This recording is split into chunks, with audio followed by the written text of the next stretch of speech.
Pwy ond tydi o Dduw fyddai'n dewis y gwan i gario'r cryf? Ni'n ymddiried mewn byddin, ti'n ymddiried mewn baban.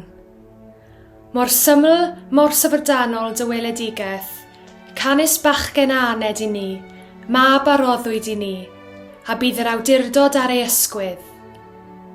Bachgen bychan yn arwen, fel bo'r blaidd yn trigo gyda'r oen.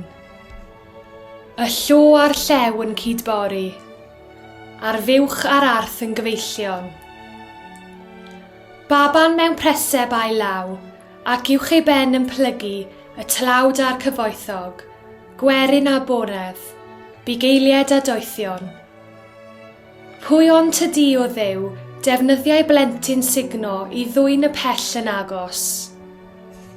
I droi'r hunanol yn hael, fel bo'r baris yn barod i rannu. Deion at ei breseb, plygwn i'w addoli, rhown iddo offrwm ein calon, fel yr awn o ma o stabal Bethlehem i strydoedd y byd, a cherdded ffordd tangnefedd, tosturi a thrigaredd. Rhodio llwybrau cyfiawnder a chariad, drwy ddilyn ôl ei droed.